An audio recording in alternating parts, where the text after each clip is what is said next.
Hello there. If you tuned in this video, you're probably a little frustrated with your fly cast today and you're looking for some help. Well, I'm going to show you how on this video to get a little extra line out when fly fishing. So we're going to go over some real basic tips that helped me early on in my fly fishing career, and I've been doing this now for over 40 years, and I'm going to show you some of those things now to kind of speed up the process for you so you can get out there and feel good about the fact that you made a very good cast. One of the things I always start off with is how you're holding your fly rod. It does matter. You want to have your thumb right on top of the cork of your fly rod. So this is a great way to start when fly casting.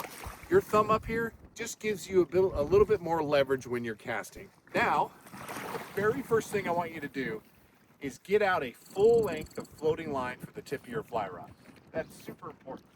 So you've got your 9 or 12 foot tapered leader. You want to at least have a full length of floating line beyond the tip of your fly rod. That's super important. All right, so now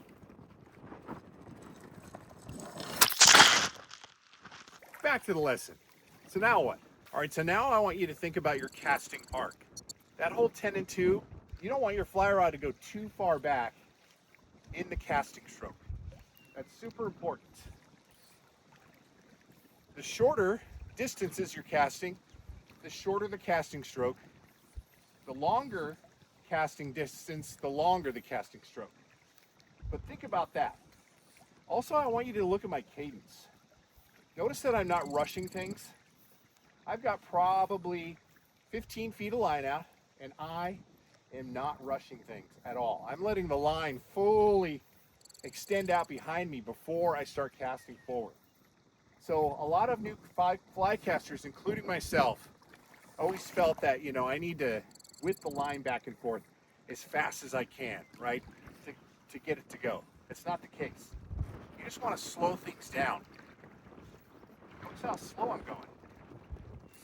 Now I'm going to pull out some line here so I can make a cast to kind of demonstrate you'll notice my rod arc and just how relaxed I am in the cast.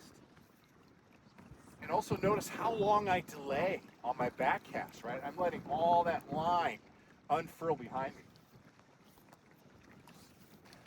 Now the next thing I want you to think about is what your arm is doing during the cast.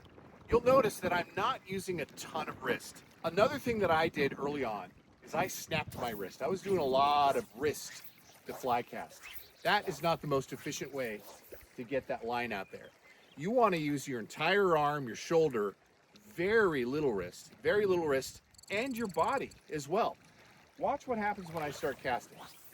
Notice I'm moving a little bit of wrist, but I'm also moving a little shoulder and a little arm and my body as well. I'm just kind of feeling the cast, waiting for it to extend out behind me, and then shooting it forward. And you also want to try to make a straight line path. So think of the tip of your fly rod, right? You're trying to draw a line, a straight line, to where you're not doing any sort of, circular motions or things like that. So draw a straight line path with the tip of your fly rod. You don't need to be able to bomb it out there miles for you to catch a fish, right? You just have to get it out. Get the fly out in front of you. Some fish are really close in, and you don't need to have that 60, 70 foot cast unless you're saltwater casting to catch fish, especially trout.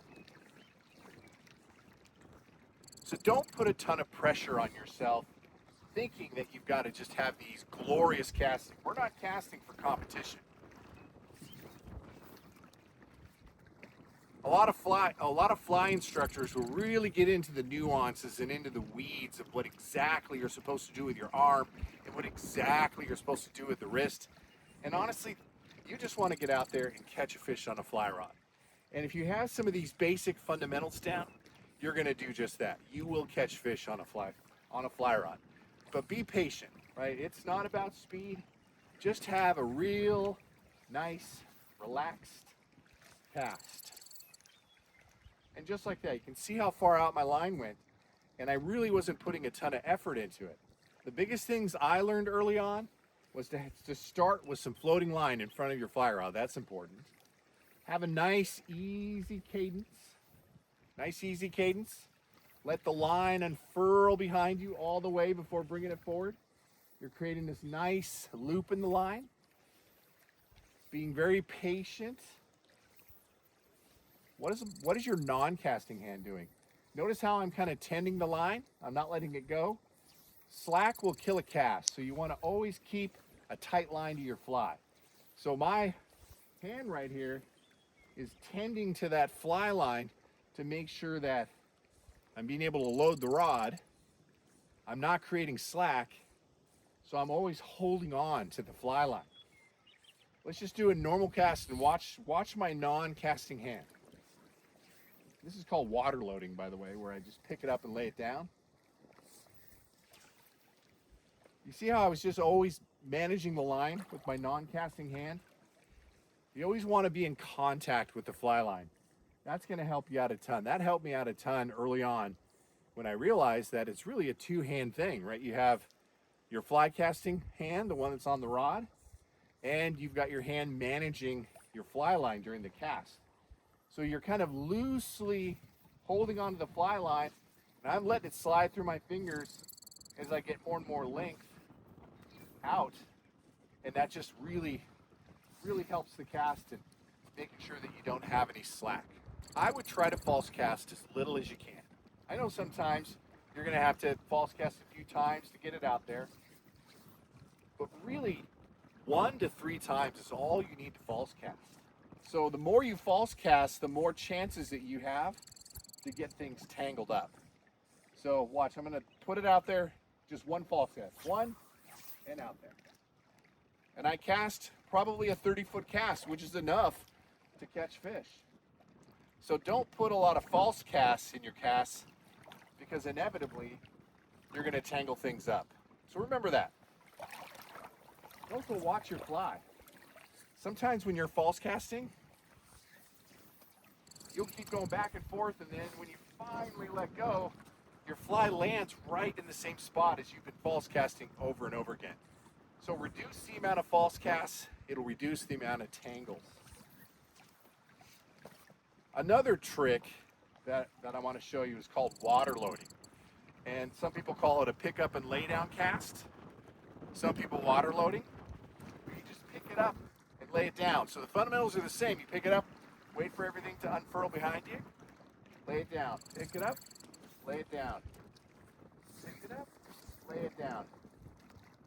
And a lot of times that can be super effective when first starting out with casting, right? False casting can be tough on a new fly caster in the beginning, as it was for me. So try that pick up and lay down cast the next time you're out there, and I think you might find some success, or more success, by just picking the line up and then laying it down. Picking the line up and then laying it down. Simple as that. All right, well, I hope that helps you when you're out there fly fishing. And if you need some help selecting some flies, here are some of my top trout patterns that seem to always catch fish. All right, everybody, until the next time, fish on.